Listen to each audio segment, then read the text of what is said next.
Today I want to focus. It's a very large parsha. Parshas Naso is the largest parsha in the Torah. It's usually read the Shabbos after Shavuos. Because of the leap year, it's read the Shabbos before Shavuos. But there has to be a connection to Shavuos, obviously.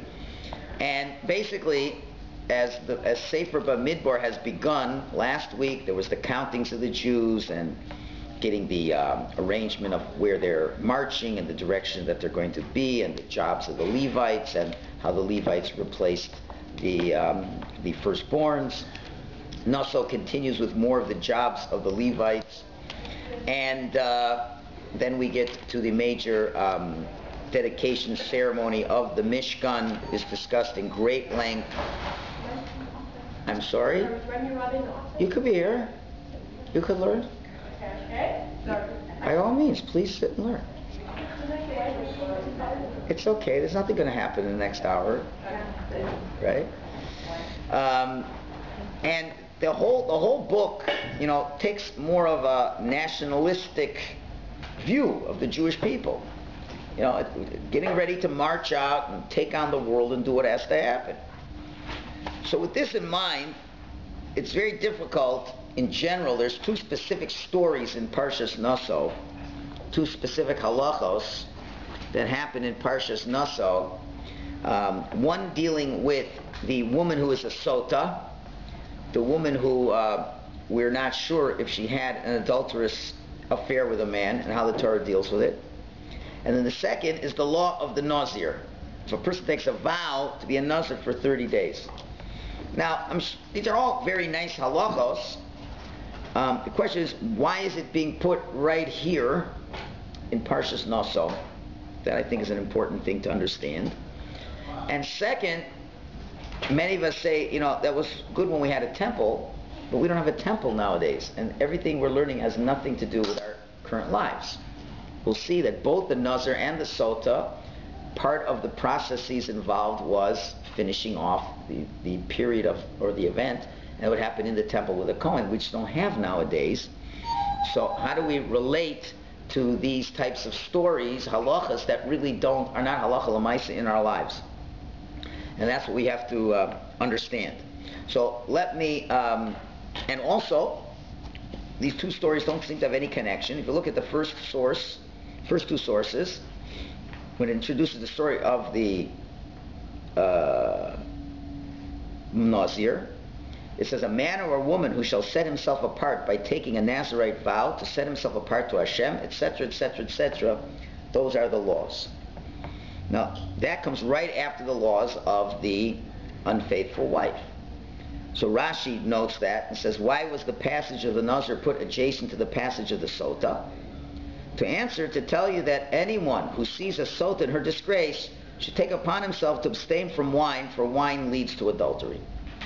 So first he discussed the story of the Sota, and the Sota was finally brought to the Kohen, and that happened in the Beis HaMikdash. And other people could see what happened. If you came to the Beis HaMikdash that day to bring your own private offering, you're going to see a very interesting story going on with the Kohen dealing with the Sota woman. And you may see that, and the Gemara says that if you see a woman in that stage in her disgrace, that should motivate you to become a Nazir. And one of the things a Nazir does, he stays away from wine, and wine can lead to adultery. That's a simplistic connection of the two topics over here. So we want to look at that a bit deeper today. But first, let's just read a few psukim about the woman who's a sota and see what's going on over there. So I'll just read for you a couple of verses. It says like this. I'll just say the English. Speak to the Jewish children of Israel and say to them, any man whose wife shall go astray and commit treachery against him. And a man could have lain with her carnally, but it was hidden from the eyes of her husband, and she became secluded and could have been defiled, but there were no witnesses against her, and she had not been forced. So this woman was in seclusion with another man. A married woman is in seclusion with another man. And we don't know what went on over there. And there's no witnesses. And the spirit of jealousy had passed over him. He had warned his wife, and she had become defiled. Or a spirit of jealousy had passed over and he had warned his wife, and she had not become defiled. Or it's us, I don't want you hanging around that man anymore. And she does hang around that man, and we just don't know what happened, one way or the other. So the man shall bring his wife to the Kohen, and he shall bring her offering, etc., etc. Discuss the offering that's done. She's brought her close to Hashem over there before Hashem. The Kohen shall take sacred water in an earthenware vessel, and the Kohen shall take from the earth that is on the floor of the tabernacle and put it in the water. The Kohen shall have the woman stand before Hashem and uncover the woman's head, and upon her palm she shall put the meal offering of remembrance, etc., etc. Then the Kohen gives her the warning and says, if a man has not lain with you, and you have not strayed into defilement with someone other than your husband, then be proven innocent by these bitter waters that cause curse. And if you have strayed with someone other than your husband, and you have become defiled, and the man other than your husband has lain with you, the Kohen shall adjure the woman with the curse, with the oath of a curse. And the Kohen shall say to the woman, may Hashem render you as a curse and as an oath amidst your people, when Hashem causes your thigh to collapse and your stomach to distend. These waters that cause curse shall enter your innards to cause stomach to distend and thigh to collapse. And the woman responded, Amen, Amen. And that's a basic story. You bring the woman there, and if she's not been faithful, basically her body explodes. Like it's a horrific ending to her life. If on the other hand, if she's not become defiled, okay, he gives her the water to drink, and if she's not become defiled, and she's pure, then she shall be proven innocent, and she shall bear seed. If she hasn't had any children at all, she will have children. If she had children, she'll have more children. If she had difficult labor, she'll have easy labor. That's basically the story. Okay, so there's lots of talk about this. The women who are the women's livers, they don't like this. Why don't we make the man drink? And all these things, which I'm not going to go there today. This all seems, quite strange. The whole procedure is very strange. So what we're going to do today is we're going to look at it on a totally different way of understanding. We're going to be using a piece from the Sefer called Sefer Avodas Halevi by a rabbi named Rabbi Aaron Halevi, who was a very big student of the Baal HaTanya. He's not as well known as the other Hasidic rabbis, but he was a big scholar, and I was able to get a hold of that Sefer. And everything that I'm going to tell you pretty much, he says it briefly and mystically, and we'll fill in some of the gaps, but it's pretty much his whole piece. And basically, we start as following. To understand what's going on over here is, let me give a couple introductions. We need 3 introductions to understand what's going on in this story here, and to get a really good understanding and see the very practical value to this story and how it fits into this whole theme of Bamidbar, and why it's very useful to know right before Shavuos. Step number 1. Step number 1, the act of creation. When Hashem created the world, it was an act of concealment. The Hebrew word for world is olam. Olam means from ne'elam, hidden, where the world conceals Hashem's life-giving force. Hashem gives the world life-giving force every moment, from moment to moment. The world doesn't exist unless Hashem is willing it to exist every single moment. Bereshis bara Elokim. Elokim, the name Elokim refers to Hashem's tzimtzum, Hashem's constrictment, concealment. The fact that he had to have self-control to hide himself, and the reality of this world conceals God's reality. That's why Hashem purposely did this. And the will of Hashem is to create an environment that seems to appear, so that people, that God, is not really clearly there, and the world seems to even oppose Hashem. Why? So that people have a free will choice to make the right decisions. If Hashem would have made a world that was so clearly that He created the world, we'd have no free will choice. We'd be too afraid to do anything against God. But God creates a world in a way that appears, I can make it happen on my own. I don't need Hashem. So you have free will choice. And the analogy that the Kabbalists give is to a king. When a king has to fight a battle, his main delight when he goes to war is not to destroy the enemy. What is the king's main delight? But he's able to take his enemy and transform him into a loyal subject. That is a real king. Not conquest, but transformation.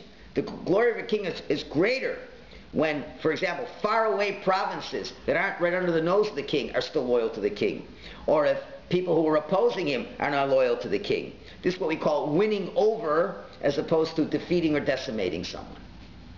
So in this idea, Hashem would like us to win over our battle with this world that seems to so not yell out the presence of the king, and to make even the areas of the world that seems to be so distant from Hashem, to win that world over back for Hashem. And that's the purpose of the Jewish people. Okay? That's briefly the purpose of what a Jew is all about. There's concealment of God in this world, and in the places where where God is most concealed, it's our job to make Hashem revealed. That is the job of a Jew. And therefore the places where we have the greatest amount of work, where we can accomplish the most, is during a Holocaust, God forbid. Because the Holocaust would appear to have the greatest concealment of Hashem.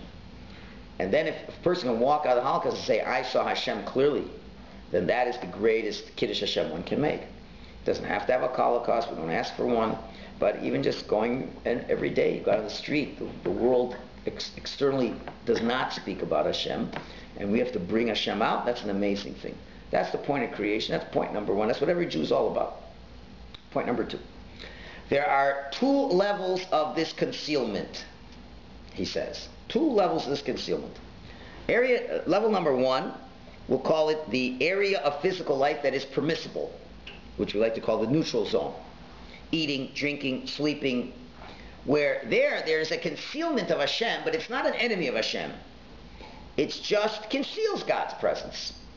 You see some food over here, it's not jumping at you that it's God's food, and you just eat it, right? And you can get lost in such a concealed world, and you can get lost in the world of indulgence.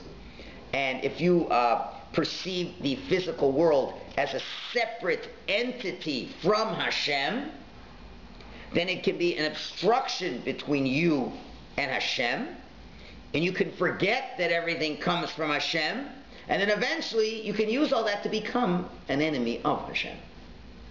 You with me?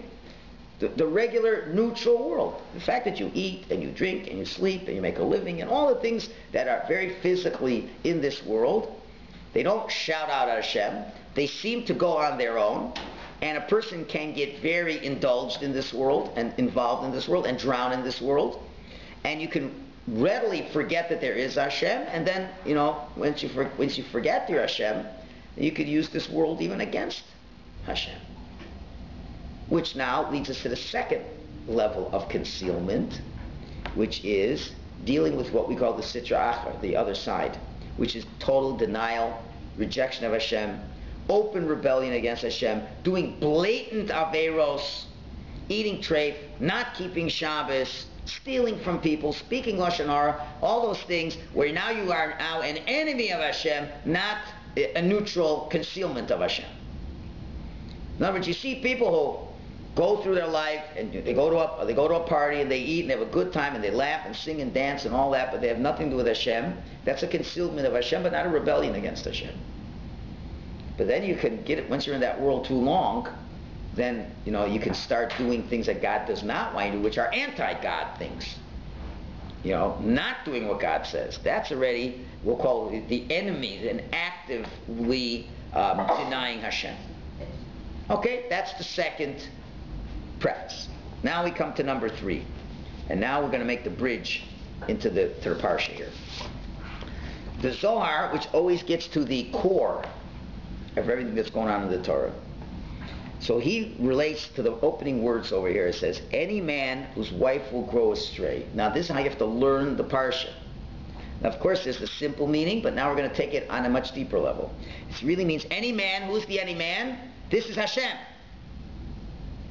Who is the wife? This is Knesset Yisrael, the congregation of Israel, which is the attribute of Hashem's royalty. We know that the Jewish people, mystically, are the bride of God. The relationship that the Jewish people have to Hashem is like a husband and wife, literally. And each one of us is the wife to Hashem, who is the husband. That's the relation. That's what happened at Sinai. We got married at Sinai, husband and wife relationship. That's how we have to look at it. When we are faithful, the Navi says, Eishes Chayla Teres Bala. A woman of valor is a crown for her husband. And when the Jews do what they're supposed to do, we bring the Shekhinah, the divine presence, into this world. And our job is for everybody to know, here's my husband, here's Hashem. Hashem is here. That's our job, and that's beautiful. And that's we as the wife of Hashem, that is our role. But there's also the possibility of us being the Eishes Sota, the woman who is strayed from her husband. And this is what this parsha is all about. It's not only about a husband and wife. It's about the Jewish people straying from Hashem. What leads to it, and how do you cure it? So this is not just it is on a simple level. It's a personal one-on-one story, but it's a story for everybody who reads the Chumash every year. As you and I are wife of Hashem, how do we deal with our relationship as wife of Hashem? And then we'll, of course, also look how do we deal as being a wife or a husband, a spouse to our regular spouse. So both messages at the same time are going to be coming across. You have to learn it on all levels here. So now let's see what it says in the Torah. It says if a woman should do this, right? It says ish kisista ishto mal b'mal, right? So one of the things it says is vinistera. It says vinistera. She hides from her husband. She's gone into seclusion. She's gone somewhere where she figures her husband will not see her. That's what it means vinistera. So the Torah starts by discussing the first level of concealment. The first level of rebellion is, and this is true in relationships, and this is true with our relationship with Hashem. When you're looking at marriage and you're looking for the the early warning signs, right? And if you're married, you might want to be cautious to know if you're displaying the early warning signs or your spouse is displaying the early warning signs. The early warning signs that there's something. Now remember, a marriage is supposed to be a husband and wife, kliv lebasar achas, be one flesh. Your mom is supposed to be one. Mamish one, stuck to each other. The Jews are supposed to be stuck to Hashem in that same way. So how does it come that when you're stuck like this, you could be fooling around somebody else when you're supposed to be like this? Right? That's the real problem. How could a Jewish woman be doing an adulterous relationship? How could a Jewish person be doing something against Hashem? You're supposed to be like this. So it doesn't happen overnight. There's levels. Now, like we talked about these two levels of concealment in the world. It's the same thing over here. Couple's married for a few years, and then I'll just pick the wife because we're talking about a lady, but it's not necessarily a wife. It could be a husband. Just want to keep the example simple. When a woman reaches a point where she feels she has her own life, she's married to a husband, but she feels I also have my whole own life, and she hides part of her life from her husband. She hasn't done anything wrong yet, but she has her own life. There is the beginning of an alienation that a woman who was once totally devoted to the husband is now what we'll call, for lack of a better word, a woman about town. You know, she has her own bank account, she has her own friends, she has her own circle, she has her own life, right? And now I'm not saying that a woman can't have her own job. I'm not saying that. I'm not saying a woman can't have her own friends. But the woman looks at this as a part of her life that the husband has nothing to do with this. Okay, you understand? It could be the reverse with the husband too. I'm not going against the women here. I'm just saying, you know, let's say the Torah's talking about a kala, so we're just saying to a woman, right? Now they were, you know, under the chuppah they were like this. They had Google eyes for each other. I'm always there for you. This and that, all those, you know, wonderful words that they say. But over time, it can happen in a relationship. The woman says, I got to do things on my own, right? And now you have to realize that in this contemporary liberated society, this is something that is respected and even looked at in the secular world, in the Masa, as an ideal. It's an ideal for every spouse to have their own life. It's an ideal. You have your career, he has your career. Occasionally you'll get together, right? So the first step of separation is when a spouse feels alienated from the other spouse and is nistera, is hidden. I do things that have nothing to do with my house, my spouse. And I get a lot of satisfaction from areas outside of my spouse. My spouse does not provide me the satisfaction and the pleasure that I need. That's a big warning sign. Yeah? But men and women are different, we've established. And a woman will generally have closer woman friends. So you're talking when a woman has male friends? Or what if she has... Any friends to the point where it's a world outside of her husband. Okay. Outside, you can have woman friends. I'm not against having woman friends. That's not a problem. But your best friend better be your husband. But he might and you don't hide anything from your husband, right? In a best case scenario, unless there's certain exceptional situations you hide. But because of the nature of a man, he may not be the best communicator, and she may not. So there's a major problem. That is a major problem if the husband's not a good communicator. We mentioned this on Shabbos in the afternoon class. That is a major problem if the husband's not a communicator. And that's not good. That's not good. That's bad. Right? And if the husband's not a major communicator and the woman has to now satisfy her communicative needs outside of the husband, that is the first step of a very slippery, dangerous slope. Because now the husband and wife are not like this. And the husband has to learn to be a communicator. Or the wife has to draw it out of him. And sometimes the wife's not the communicator. Right? But the point we're trying to make is, in a marriage, you have to look at your spouse is the source of my pleasure in life. There is nothing...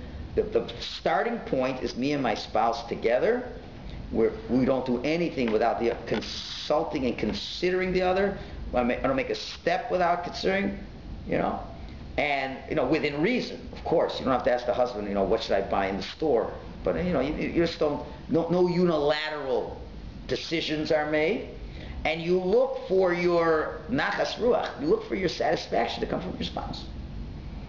Now, of course, you have friends and things like that, but that's not where you're looking for your satisfaction. That's it. You're entitled to do other things. You can work out in the club. Okay, work out in the club. I have to stay healthy. I don't have to work out with my husband. I have to go to work. I don't have to work with my husband. But it's all just so I can come back and be back with my husband. I'm waiting to come back to my husband. It's not that I'm going to these other places say I want to be away from my husband. You understand? It's that, I got this husband. I'm stuck with this non-communicator. I get no satisfaction out of him. So now, and I don't want to. If we have separate bank accounts, it's a lot easier. Because if we have joint account, then we're going to have to consider each other. We have to talk to each other. We got to make sure I can't just write checks whenever I want to. And then I have my own friends, and I go out on Tuesdays and Wednesdays to party with my friends. We're not talking, and let him do what he wants to do. We're not talking about a husband going out to learn Torah, because that's not going with friends. Right? But and I get my enjoyment of life out of other people. Now, has she betrayed the husband? No. But there's a tremendous concealment that is happening between the husband and wife. And that, and as opposed to there being love coming back and forth, right? The relationship is cooling down. Correct? Now, once the woman's at that stage, what's to prevent her, when she's very much entrenched in this level, what's to prevent her from looking at the wrong places and being with the wrong people? There's nothing to prevent her from that, because her heart is already very far away from her husband. She can't feel any sense of warmth and closeness and compassion between the two of them. So when a wife begins to think of other relationships that are satisfying outside of the husband, even if it's in the permissible zone, it's just, it's just me with all the ladies at Starbucks. But I'm not saying you can't go to Starbucks, but I'm going to, because my husband and I have no warmth between ourselves, and I need to feel this warmth from my lady friends. You with me? So then when I come back to my husband for dinner, it's like there's nothing there. And thank God I have my lady friends, because without them I'd be lost. Because when I'm with this lumpkin here, it's as cold as ice. And we're very cordial to each other, and we're not fighting with each other, right? But there's nothing there. I can eat supper with him, I can go to bed with him, but there's nothing there. You with me? Do you understand what I'm saying? So when you're at that step 1, how long is it going to take till you're going to get to step 2? Okay, if you're a nicer person, maybe longer, but eventually, a man will finally make it into your sphere of influence, or nowadays even a lady. And then you're going to do things that you really should not be doing. Because if there isn't the care and the closeness and any feeling, and if I feel satisfied outside of my relationship with my husband, even in a permitted place, it's only a matter of time till it's going to get to the prohibited state. It can't, or even if it doesn't actually get to the prohibited state, but for all intents and purposes, there's no marriage at all anyway. It's just waiting for the final nail on the hammer. And you, unfortunately, have people who will be married for 25, 30, 40 years to each other, and they're at that, they don't live with their husbands. They're there, they're married, it's just not there. And maybe they're just, decent people who would never consider doing terrible things. But there's no closeness, there's nothing there. And in this permissive society, there's not too many of those kinds of people anymore. It's not the heck with it. What's it going to happen? A casual, romantic encounter. He doesn't know. He doesn't know anything about me anyway. He thinks I go to the ladies. He never asks me, what did you talk about with the ladies at second cup? He doesn't care what I do. So I could be a second cup. I can be in a hotel room with a man. What's the difference there? He won't tell me. He won't know the difference, and he'll be fine. This is not an unusual scenario that I am describing, unfortunately. Right? Now this same thing happens to us and the Jewish people with Hashem. A Jew can be an observant Jew and feel very alienated and independent from his Creator. Where you could feel you're not connected to God. You don't see that everything in this world's purpose is to bring out God into this world. Of course, you're an Orthodox Jew and you keep kosher and you go to Shul and you daven and you give tzedakah, but you don't feel anything with God. Just the married woman, she cooks supper for the husband and she cleans the house, place, whatever. She'll do carpool. She'll take the cleaning for the husband. There's no feeling. So you can go through your Judaism your whole life and there's no feeling over there. Many times you want to take a week off from God. Go on vacation for a week, and I don't have to go to Shul, I don't have to daven, I just take a week off from God. And therefore people will indulge and take advantage of God's kindnesses. This is all what the Torah is calling nistara. She's in seclusion. She hasn't defiled herself yet, but she's in seclusion. The relationship is cooling down. The Jewish people is at the nistara stage, secluded. There's a cooling down. Yeah, I go back to daven. I go back to daven, but there's no life to it. Can you tell me where the quickest minyan in town is? Because the less time in shul, the less painful it is for me. And the learning, I learned, but I used to review it till I really knew it. Now I just hear what he says. It's interesting, and I go on in one ear, out the other ear. Yeah, you understand what I'm saying? As opposed to how we describe prayer. How did we describe prayer last week? Those who were here last week. Remember we said, Hashem, without you I'd have nothing. I'm a desert. I have mamish nothing. My whole life depends on you. Remember we said last week, my whole life depends on you, Hashem. Every second, without you I'd be finished. I'm praying for, even though I'm financially well, I look at myself as the poor person. Remember we spoke about it last week? And now you pray to God, I got my own life. Okay, I'm a responsible spouse. I come home at night. Come on, I sleep in the bedroom. I make dinner. Okay, so I'm a responsible Jew. I make dinner. I eat. I daven. I buy the kosher products in the aisle. I go to a class, but I don't really. It's not exciting. I'm not interested. There's no life in it. Right. So that can happen too. And you know what? Really, God, there's a lot of other things I draw a lot more satisfaction from. My job gives me a tremendous amount of satisfaction. The fact that I have a very large bank account gives me a tremendous amount of satisfaction. The fact that at work a lot of people respect me gives me a lot of satisfaction. The fact that I have a lean, trim, fit body in the club and everyone in the club says I look amazing gives me a lot of satisfaction. Really, God, I don't really care what you think about me. But of course I have to be a loyal spouse, so I do the jobs I have to do. Which is a pretty good description of a large section of the Orthodox world today. right? So in other words, so just like the wife who feels satisfaction outside of the husband's realm, or vice versa, when you come back to the husband's realm, there's no excitement there. Same thing in Yiddishkeit. If you find your excitement somewhere other than with Hashem, when you come back to Hashem, there's no excitement there either. If this state continues without any, intervention, it will lead to the next stage. It has to lead to the next stage of a nitzma'ah. There'll be an out-and-out act of unfaithfulness, rejection, and now an enemy opposing the husband. They'll come to the point where, worst scenario, the wife, is sleeping with other guy. And then the husband finds out, then the big fight, why? Well, you never talked to me, blah, blah, blah, blah, and then they're enemies. And the Jew can say, what the heck with this davening? I'm not going to go to Shul anymore. I'm not going to put tefillin on anymore.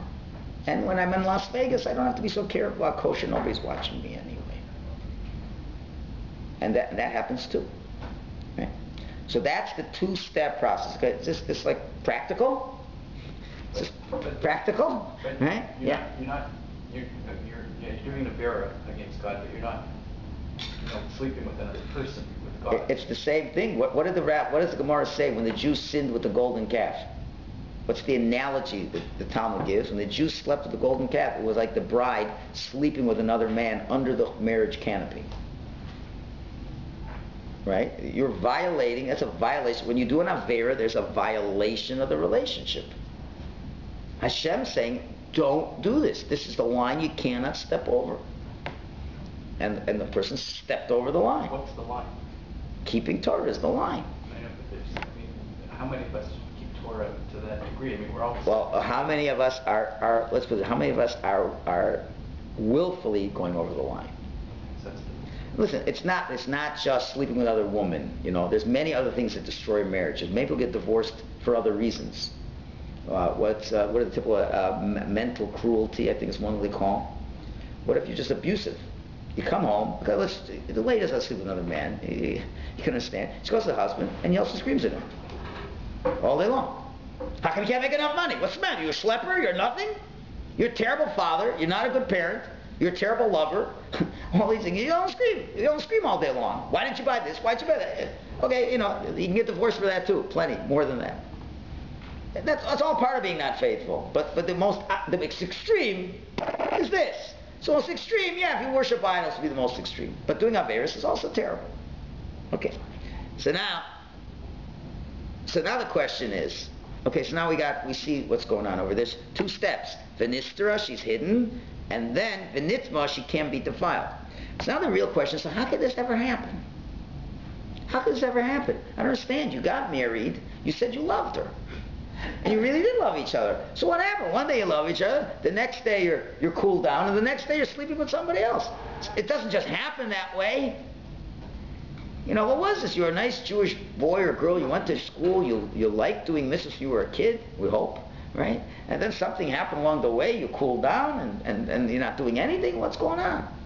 So it says, very interesting, it says, and she was hidden, and then it says, Ve'ed Ein Bo.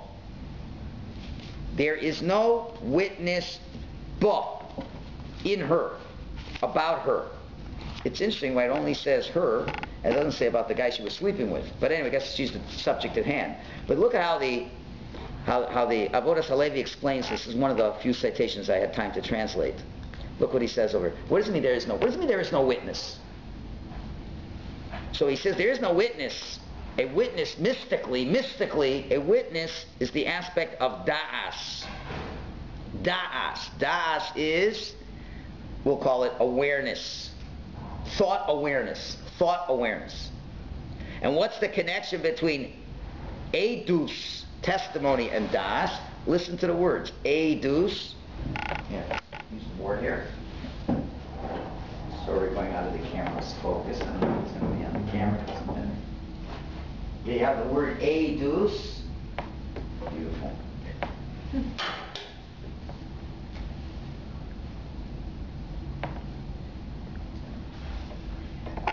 Edus is testimony, and aid is a witness, and you have the word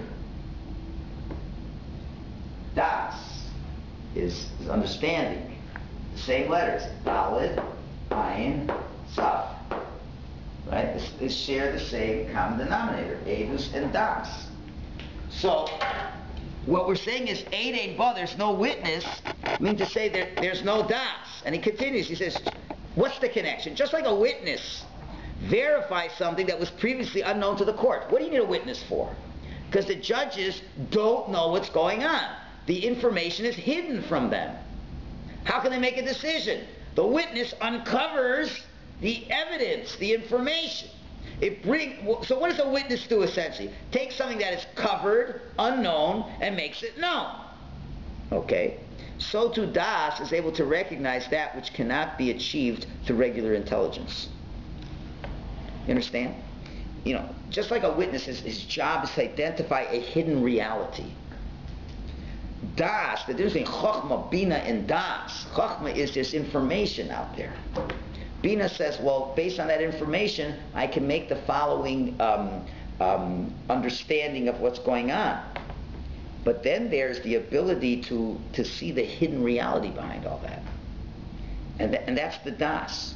The Das is be able, for example, to reveal God's presence in a place where it would be hidden. You have to have a presence of mind to be able to bring out in your life, living in a way as if God's presence were here. If God tapped you on the shoulder, you turned around, it was Him. You'd have an understanding of His presence, wouldn't you? Problem is you don't. Das is meant for you to live in the reality that your mama's feeling He's tapping on your back. You have to take that which is not perceived, and that's become your perceived reality. That's what Das. That's the most critical. If you don't have Das, how are you going to continue anything else? Chokhmah, Bina, and Das. Without the Das, we can't begin to get to the next levels of understanding. Right? You can learn a lot about God. You can say, and therefore, since we know there's a God who makes to run the world, so I've come to the conclusion there is a God. Wonderful.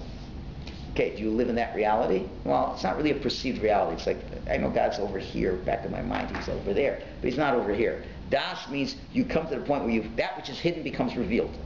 And that's why, when we say the Shema, right? The third letter of Shema is an Ayin, and the last word of Echad is a Dal. Those are big in the Torah. Aleph, Dal is an aid, is a witness, is a testimony. When a person says Shema Yisrael, he is testifying there's a God in the world, which means I'm bringing out of concealment the God, and I only can do that with my Das, with my awareness that is there. So you got to have Das. So now how could a woman who loved the husband, who stood under the chuppah with her husband, how could she feel that she's nistera, that she has her own life and she's separated from her husband? It can only come from Eid Ein Ba. There's no witness, not just a regular witness. There's no Das. There's no thought awareness on this woman's part anymore. She is totally not aware what it means who her husband is. She's not aware of the fact that he loves her. All those things that she knew so clearly when she was under the chuppah with this guy, that awareness just isn't there anymore. And that's something you have to cultivate and perpetuate, and you can just let it slip away. If you would think, do you remember when you wanted to go to university, how he took double shifts, and he made sure to work harder to pay for university, and he would watch the kids, and he would this, and he would that, and do you remember when you were sick, what he did, and all the things that he does? Yeah, you're right, he may not be the best communicator. But there's so much good in this guy. But we just kind of, we lose that awareness. And now I'm in another place, and my husband isn't here, and he really doesn't love me, and I've made other acquaintances, and then you're not functioning with Das anymore. And that's how the faithful wife can become unfaithful. That's what the Gemara says. No one does a sin unless a spirit of insanity goes through a person. The spirit of insanity means you're not using your Das. Right? Same thing when we're talking about Hashem. You want to do an Aver, if you have Das, Hashem is giving me every moment of life. It's coming from Hashem. If you have that awareness, everything, as I am, desecrating the Shabbos, at this moment I'm using the very energy of life that God gave me. If you were using your Das, and you realize He's giving you the energy right now to do this, you wouldn't do such a thing. It's a tremendous chutzpah. God's not here. He doesn't really care what I'm doing. He doesn't love me. That's no das if you're saying such a thing. So if you don't have any das, if there's no witness, there's no das to bring in reality clearly, then you'll hide from your husband, then you come to that terrible reality to do something that's not proper. Yeah? What if the husband's abusive? Okay, we're not talking about extreme situations. Okay. If a husband's abusive, you get out of there fast. Okay, because you could... Okay, of course, I'm not talking about where there's real mental problems here. No, but I'm talking about like when there was a Holocaust of the Jewish people. So God is never abusive. Right, but it's hard for the Jewish people to understand. So listen, if your husband is a doctor and he cuts your gangrene arm off, you won't divorce him, will you? But you understand that. What? You understand that. Okay, so you just don't have any das. What if the wife is not smart enough to understand that you have to cut off a gangrene arm? What if the wife's not smart enough to understand that? But she should know, but your husband loves you, doesn't he? Right? So what if sometimes a husband has to discipline a wife sometimes? Dear, I got to take away the credit card. I'm really sorry, but you've blown the account out 3 times already. For the next couple of months, you're just going to take the cash that I give you because I can't pay the mortgage, what you're doing. You say the husband's abusive? I says, dear, I'm giving you enough money. Really, I'm giving you enough money. You can't spend $40,000 a month on the credit card. You can't max out the limit, dear, on your 27th pair of shoes. He says, I'm sorry, I'm taking the credit card. Oh, you're a terrible husband. Not a terrible husband. But the difference is God can't be abusive. He can only be loving, but a human being can be. Yeah, and I'm not talking about clinically abuse all the time. Yeah, you're never going to have a husband who never yells at his wife. Okay, I'm getting divorced. Woo, he yelled at me. I'm gonna get divorced. It's a human being. What do you want? Yelled at me. I'm not encouraging husbands to yell at wives. And it could even happen once when a husband's he may hit his wife once. It's not what do you call it? Acceptable at all. If the guy only did it once his whole life, it shouldn't be. It should never be. But if the guy every day he smacks his wife around, get out of here. You don't react to one time anything. That doesn't define what happens. If one time this guy so angry, he hit his wife, it's bad. It's terrible. He has to do big tshuva. But if he can't, he keeps hitting his wife. You got to get him out. There's no question about it. But Hashem will never do that. Hashem will never do that. Okay, so now we're in a bad state now, aren't we? Look what happens. The woman is living not in a state of das. She's not living in the reality. She now is moving into a concealed state where she finds her pleasure in other things in life. And now she can hit that last spot of being impure. Now, so what happens? So she's brought to the Kohen. We got to settle this. She's brought to the Kohen. Now, very interesting. Now, let's try to think for a minute. Where's the beginning of the problem? What was the beginning of the problem? The beginning of the problem was she wasn't thinking. Right? She was not thinking. She was thinking better. She had better das. She wouldn't be going to these other places, right? So the problem, how do we solve the problem? If the problem was there is no das, somehow we got to bring that das back.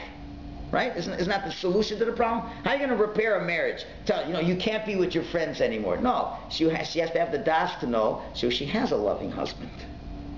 And you should know it's not always that the husband's necessarily wrong. It could be maybe a wife has greater expectation of what a husband should be doing. It's also possible. Whatever. No matter what, even if a husband doesn't communicate, it's no excuse to exclude him out of your life. There's things you can do. You can try to help him be a better communicator. You can focus on the virtues that he does have. He has many other virtues. He can be very loyal, very kind. He can have many, many good virtues, but he's not a good communicator. He can be considerate and loving and compassionate, all these things, but he just can't say it. So for that, you dump him? So you have to bring back all that awareness of what he's such a good man. He really is a good man. Okay, he's not the best communicator. You don't have to live a whole different life because of that. But you have to have that. See, that's where hisponenus, self-reflection, awakens the das. It brings it back and makes you an active participant of your thoughts. And you, just like you have to actively think about Hashem, you just don't come to this reality, das is Hashem, and He takes care of everything every day. You got to think about it a lot. So, but the question is, if that's the solution, but if you've lost your das, how do you get it back on track? If you're not in the mode of thinking anymore, so what's going to make you start thinking? You understand? If you stopped thinking that way, and now you've kind of taken Hashem out of your equation, or your husband out of your equation, and now I find my satisfaction over here because I haven't been considering and I haven't been actively thinking about it. Well, the solution is to start actively thinking. Well, if you're not in that state, how are you going to get to that state? So we got to get to something that's going to get you back to that state. So it's not just to say, well, you should be thinking more about your husband. Something has to be to bring you to that. You understand the problem? So that's why the Torah says, it's beautiful. The next line, V'avar love ruach kina, then comes over the husband a spirit of jealousy. It's interesting why the Torah has to write that. Just say the husband suspects the wife. The wording, it says, and a spirit of jealousy comes over him, and he's jealous of his wife if she was defiled. Just say the husband was jealous. What's this? A spirit of jealousy comes over him. So the tzaddik explains like this, again mystically, inside every Jew is a godly soul. We have an animalistic soul, we have a godly soul. When the godly soul inside the person sees that the person is falling away from his purpose, the godly soul inside of the person becomes filled with righteous jealousy. Your holy neshama that's stuck inside your body, that knows where you're supposed to be going, and sees you're going to the wrong place, you can't run away from your soul. Your soul goes with you wherever you go. So when that soul knows the closeness to Hashem that you are capable of having, because it is close to Hashem. And it sees, you're going to places you shouldn't be going. You haven't defiled yourself yet, but you go to places you shouldn't be going. And sees how when you are in Shul, you're very far away from God even when you're there. So that soul that knows what you can be, and it can't take it that the Jew is so far away, it's filled with jealousy. It can't take that the Jew is strayed from Hashem. And there it's possible, even if the Jew is defiled, but it's possible, therefore you wonder, where can it come from a Jew who all of a sudden gets this feeling, this creepy feeling inside, that you know what, I should be really coming back to Hashem. Where does, if a sense of tshuva, be it a tremor of tshuva, a slight tremor, a slight heartbeat of tshuva, where's that coming from? It's coming from the godly soul that wants to take revenge against the animalistic soul. It's the animalistic soul that's convincing you not to think deeply about Hashem, to look at that first level of concealment and to get into that world. The animalistic soul is taking the Jew where he doesn't belong.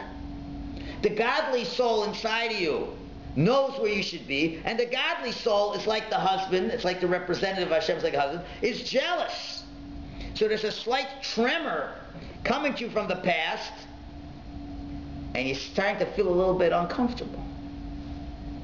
So what are you supposed to do? So what's the next thing we do? We take the lady to the Kohen, and she is taken to drink the holy water and the dirt that's from the floor of the Beis HaMikdash. And what is that supposed to do?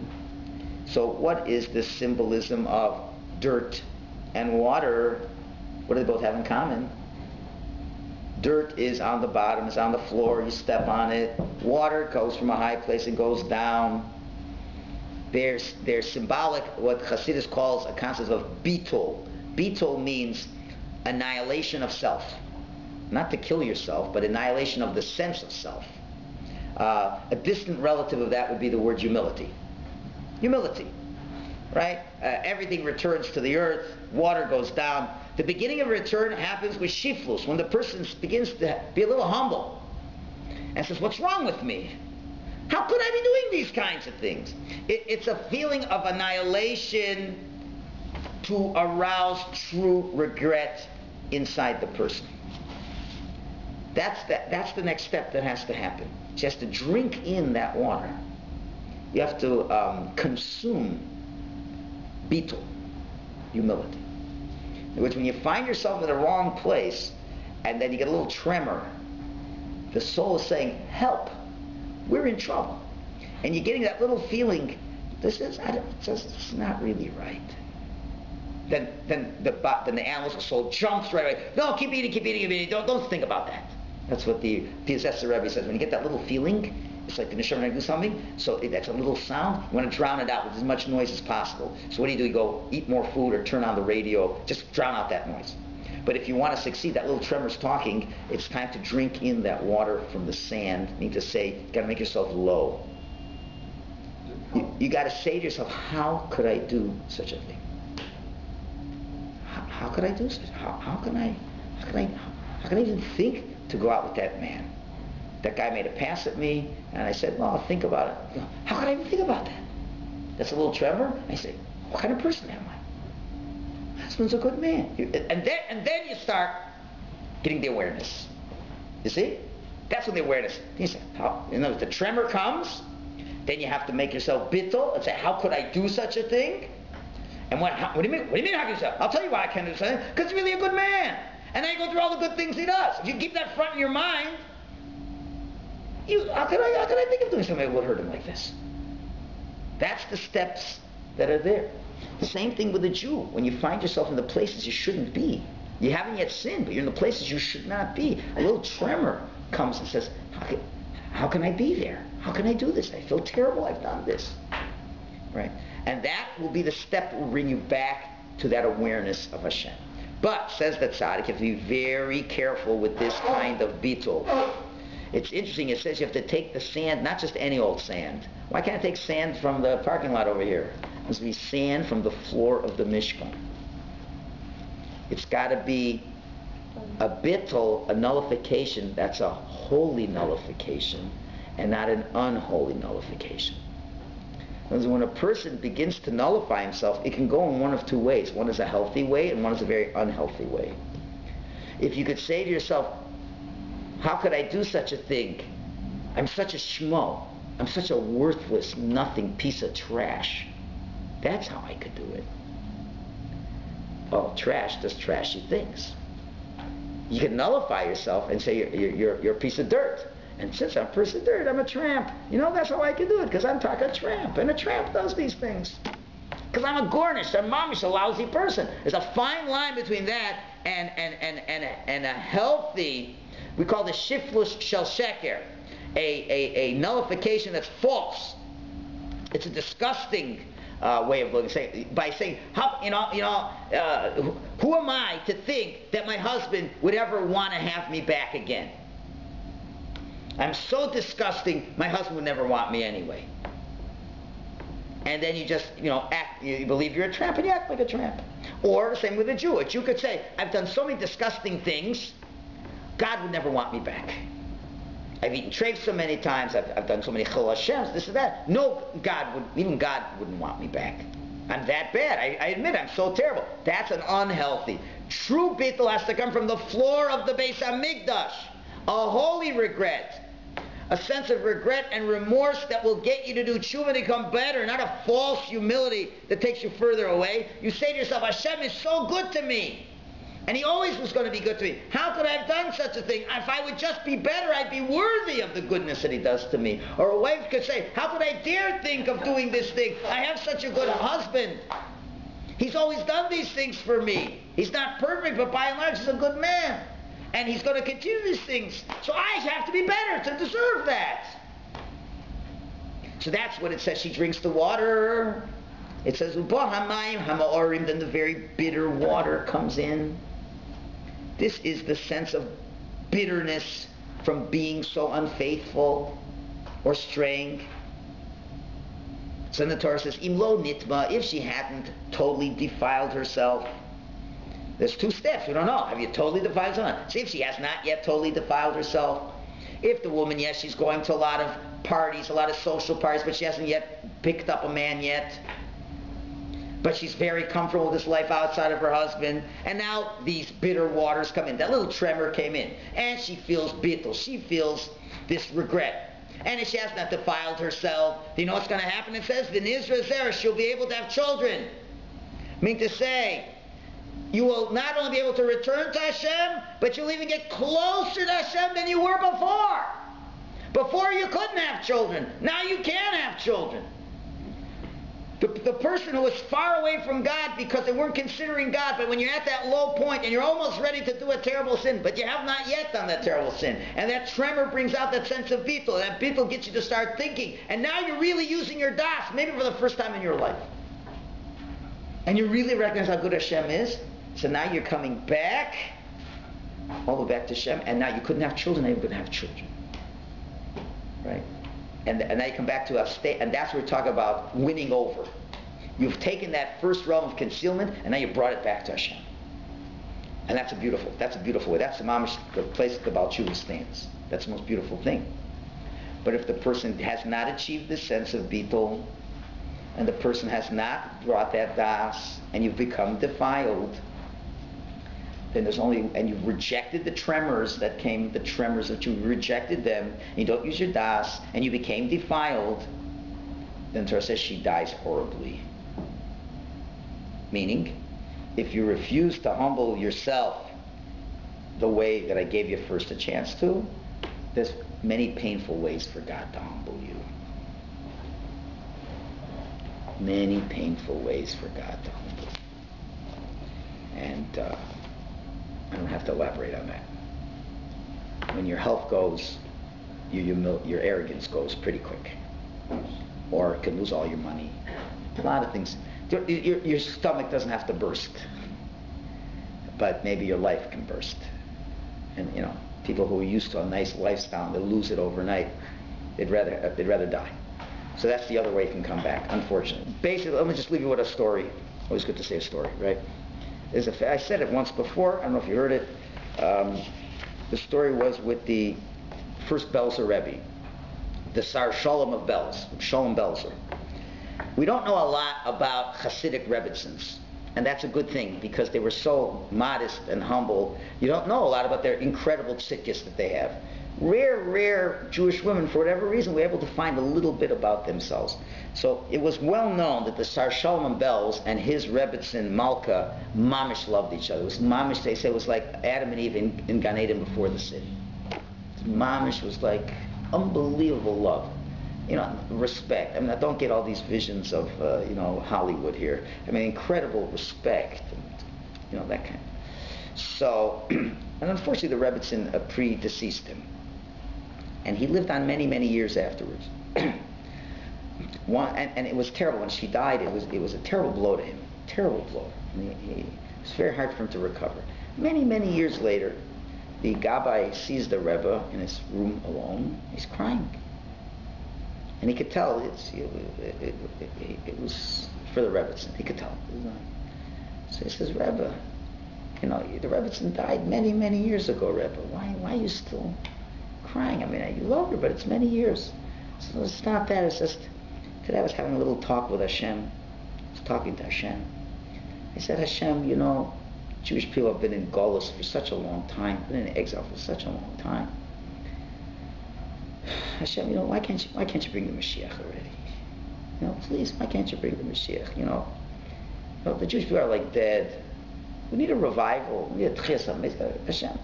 Hashem, you know, if I could bring my Rebbitzin Malka back to life, if I had the ability to do that, I would bring her back to life today.